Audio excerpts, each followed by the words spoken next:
fact that silver is now starting to confirm the move in gold, I mean, gold moved first and silver's following through. That's huge. I mean, I am so bulled up on silver right now, Tom. As I told you, I listened to your interview earlier, with Gary Savage, and I mean, yeah, silver's going to 50, 70, 100, soon, and that's a big deal. And yes, I agree with you. I think psychologically, I mean, up until now, what people have been kind of saying is, well, the gold market's a bubble, and a lot of the analysts in Toronto who are following these mining stocks, oh yeah, it broke through 2070 to 2300, but it's coming back down to 2000. They had all their models built on 2000. Well, yeah, it made it to 2800, but it's still coming back down to 25. Well, yeah, it made it to 3200, but it's coming back down to 3. Well, yeah, it made it 34. Pretty soon they're going to say, holy shit, there's something bigger going on here. This is not coming back down.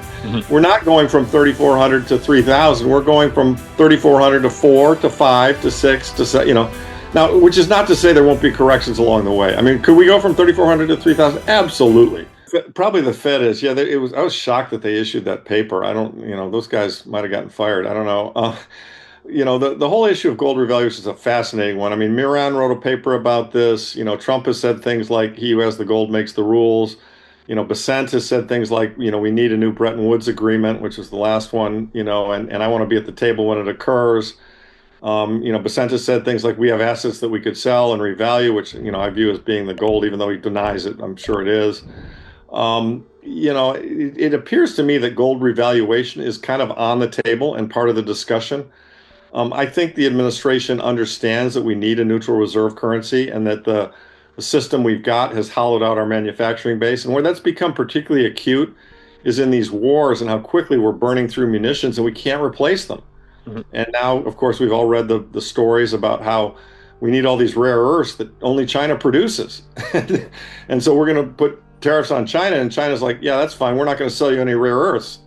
Ford's like, hang on a second, I need those to build my trucks. And China's like, well, all right, we'll let you have them for the trucks, but we're not selling the rare earths that you guys are using in weapons. And so, the Pentagon, the CIA, the administration, I think really understands the dilemma we've gotten ourselves into, and that we've got to return to a neutral reserve currency. And I'm sure they've had conversations about a reset of gold and maybe about a reset surrounding Bitcoin.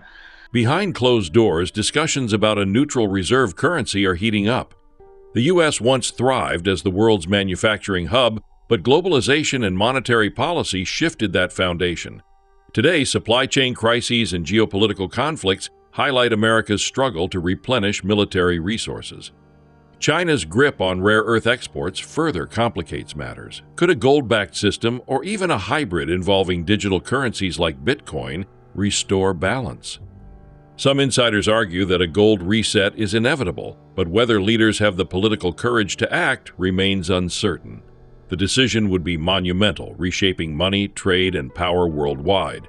But, whether or not they've got the courage or they feel like there's the political space in which to do it, I mean, sadly, I think it's probably pretty thin. I think, I don't know though. I mean, Trump is bold and he's done bold things so far, and maybe he'll do a bold thing like a gold reset. I mean, the problem is, the gold's carried in the $40 an ounce range, today, and if they reset it to today's market, it add like $1.5 billion or $1.5 trillion to the TGA.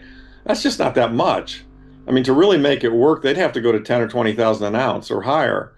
And whether they're going to do that or not, who the hell knows? I mean, obviously, if they do, those of us who've invested in the metal, invested in the mining companies, we're going to be, silly rich.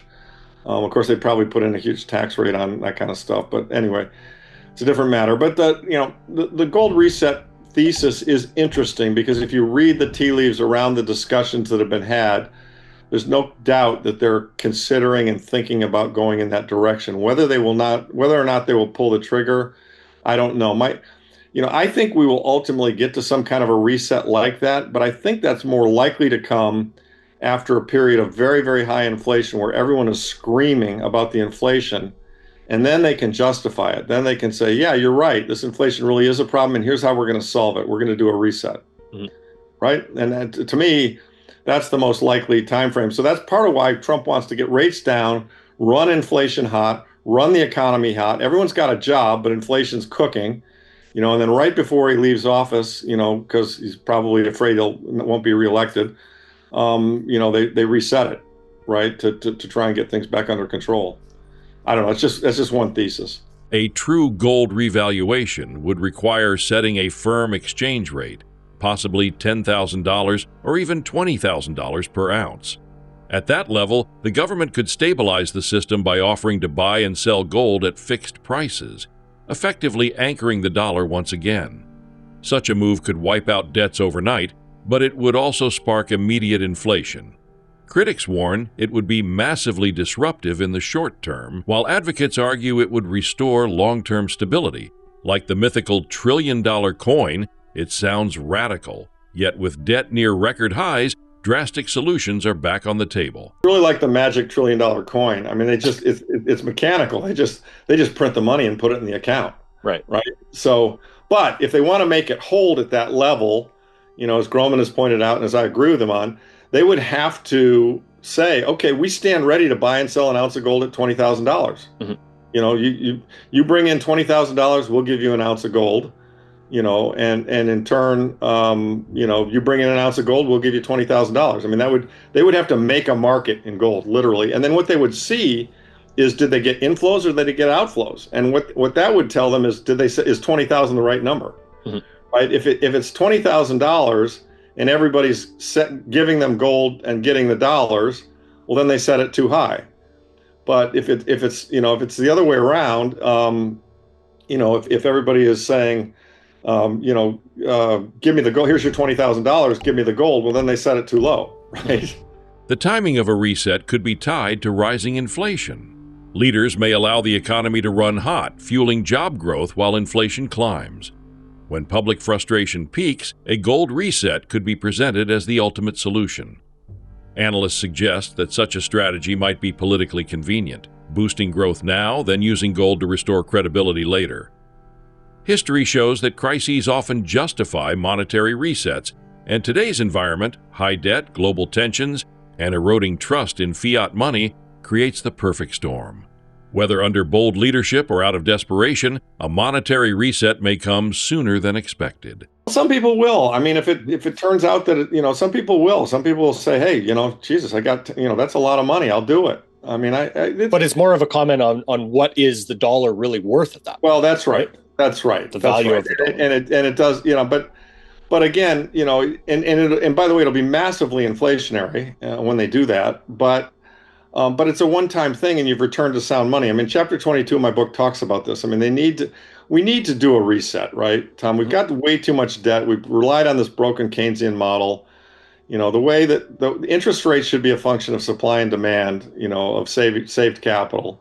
And they're not. They're set by a central planning committee called the Federal Reserve, which is just stupid. I mean, it's not free market. I mean, our kids are going to think we're nuts that we did this. And so, basically the market price of all these things should sort itself out if they were free markets, but they're not. While the mainstream remains skeptical, demand for gold is quietly surging. In the U.S., gold ETFs are regaining attention, and even retailers like Costco report selling out of gold bars within hours. In Asia, particularly China, demand remains robust, with central banks stockpiling at record levels. Investors are beginning to recognize gold not as a relic, but as insurance against currency devaluation. Silver, too, is making a powerful comeback, confirming gold's momentum. Analysts now project silver could break towards $70 or even $100 per ounce in the coming years, amplifying the precious metals bull market. In my quarterly report that you referred to, you can see that there's some real serious demand coming in out of China and Asia. I mean, those people, they love gold, and they've been seriously demanding. In the U.S., the ETFs have been pretty dormant. There hadn't really been much demand, and it's starting to pick up. Mm-hmm. You're seeing signs. I mean, Costco had gold bars for sale, and usually when they get them in, they sell them out pretty quickly.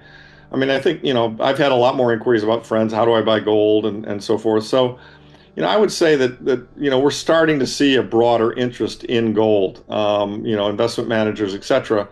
So yeah, it's clearly coming, but it's not at the point where the shoeshine boy is recommending gold or gold stocks. Do you know what I mean? I mean, it's still very obscure, and there aren't, other than guys like you and me and people who listen to podcasts like this, most of the world doesn't get this, still. So we got a long way to go.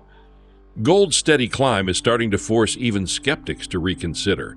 Each breakout has been dismissed as temporary, yet the metal keeps finding higher ground. Now, silver's rally alongside gold signals something bigger is unfolding, a structural shift in money itself. Investors must prepare for volatility, as corrections are inevitable, but the long-term trajectory appears undeniable. If a gold revaluation or monetary reset occurs, early holders of gold and silver could see extraordinary gains. What was once a fringe idea may soon become central policy, marking the beginning of a new financial era built on hard assets. The fact that silver is now starting to confirm the move in gold, I mean, gold moved first and silver's following through. That's huge. I mean, I am so bulled up on silver right now, Tom. As I told you, I listened to your interview earlier, with Gary Savage, and I mean, yeah, silver's going to 50, 70, 100, soon, and that's a big deal.